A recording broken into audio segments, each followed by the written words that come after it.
Septiembre, mes de la Biblia. Bendecido día, hermanos, hermanas. Nos corresponde hoy hablar acerca del libro de los Salmos. La palabra salmo proviene de un verbo griego que significa tocar un instrumento de cuerdas y se utilizó originariamente para designar los cantos acompañados por ese instrumento.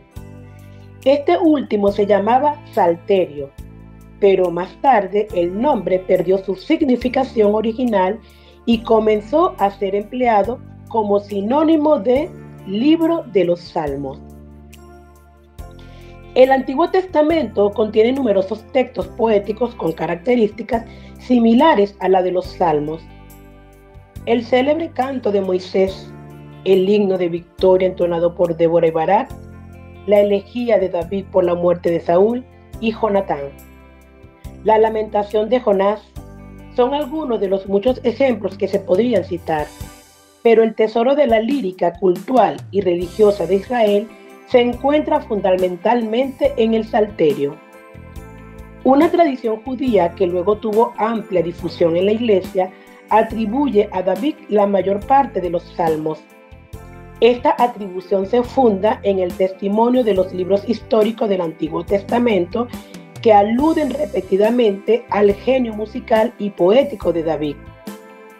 Sin embargo, las múltiples situaciones individuales y nacionales reflejadas en los salmos, su variedad de estilos y géneros literarios, como asimismo su íntima vinculación con la vida litúrgica de Israel, impiden afirmar que el Salterio sea la obra de un solo autor o el producto de una sola época.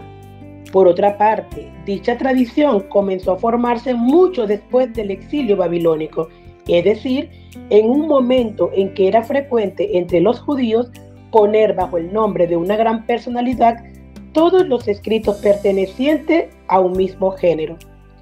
Así, por ejemplo, toda la legislación contenida en el Pentateuco se atribuyó a Moisés, mientras que Salomón fue considerado el autor de toda la literatura sapiencial. En realidad, el Salterio es el libro de oración que los israelitas fueron componiendo a lo largo de varios siglos para dialogar con su Dios. A través de 150 poemas religiosos, ese pueblo fue expresando sus experiencias y las aspiraciones más profundas de su alma, sus luchas y sus esperanzas, sus triunfos y sus fracasos, su adoración y su acción de gracias, sus rebeldías y sus arrepentimientos, y, sobre todo, la súplica ardiente que brota de la enfermedad, la pobreza, el destierro, la injusticia y de todas las demás miserias del hombre. Al comienzo de la mayoría de los salmos se encuentran inscripciones o títulos con indicaciones de carácter musical, poético, litúrgico o histórico, cuyo significado es muchas veces oscuro.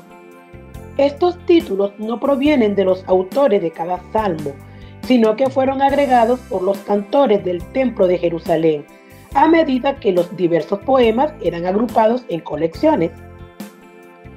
En el texto hebreo del Antiguo Testamento, los salmos son designados con una expresión que significa cantos de alabanza.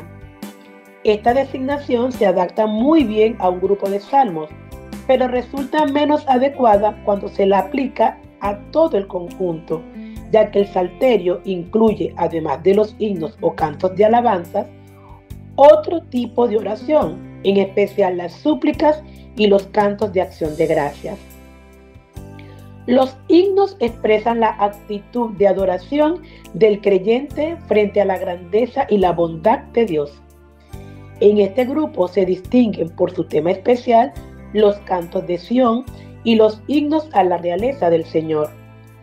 Las súplicas responden a la necesidad de apelar confiadamente a la misericordia divina en los momentos de necesidad, y se pueden distinguir dos tipos diversos: las súplicas colectivas y las individuales.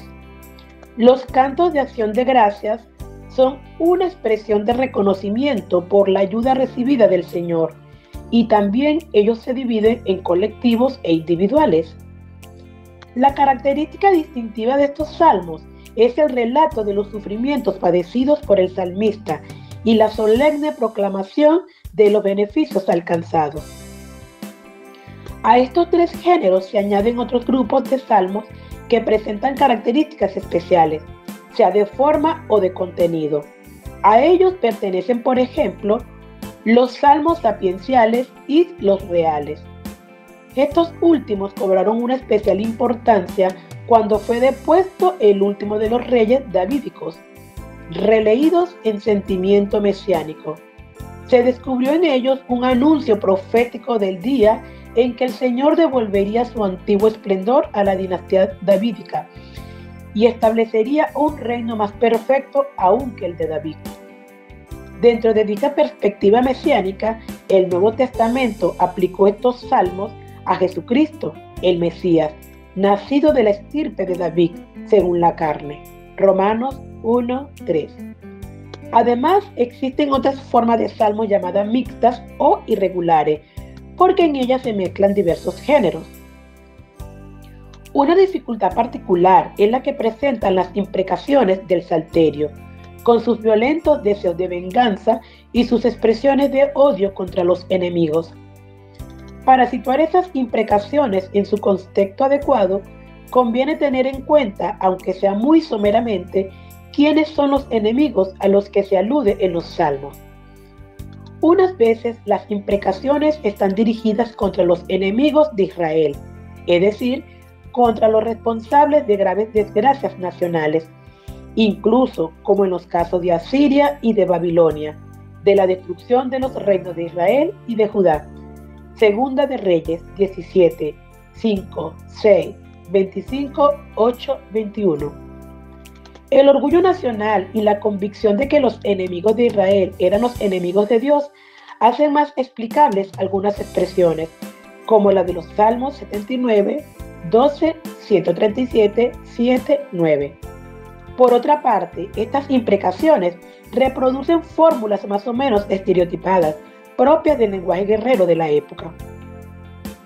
Otras veces, los enemigos son todos aquellos que tenían al salmista por un pecador y veían en su sufrimiento un castigo de Dios, debido a la perspectiva de retribución puramente terrena propia del Antiguo Testamento.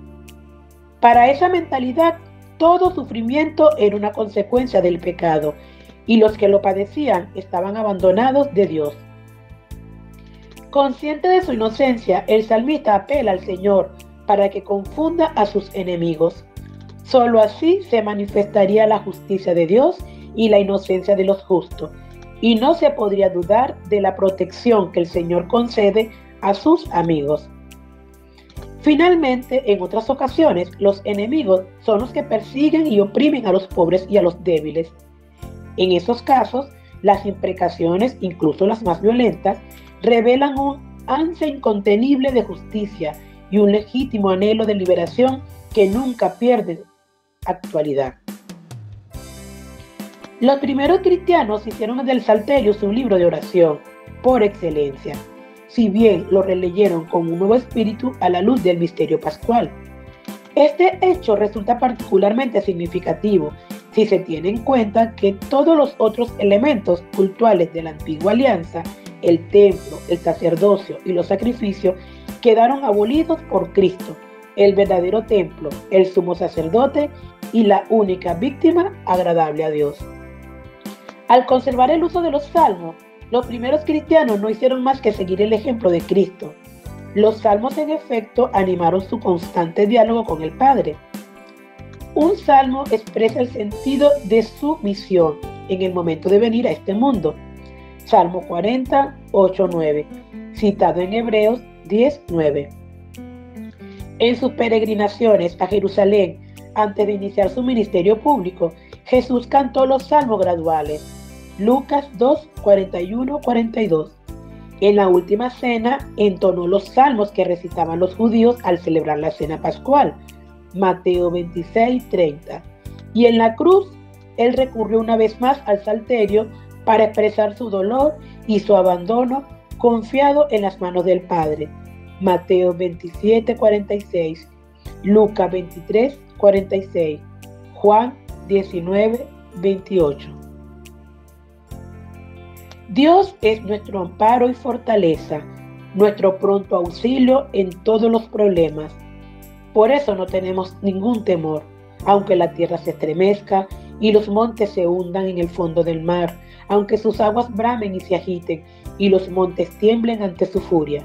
Salmo 46, 1, 3. Queridos hermanos, hermanas, hasta aquí el tema de hoy. Mañana estaremos presentando otro hermoso libro de la Biblia, como lo es Proverbios. Y recuerda siempre estas palabras. La angustia es producto de la debilidad humana, pero la Biblia nos aconseja tener fe en Dios y rezar. Orar para tener hambre por la palabra de Dios.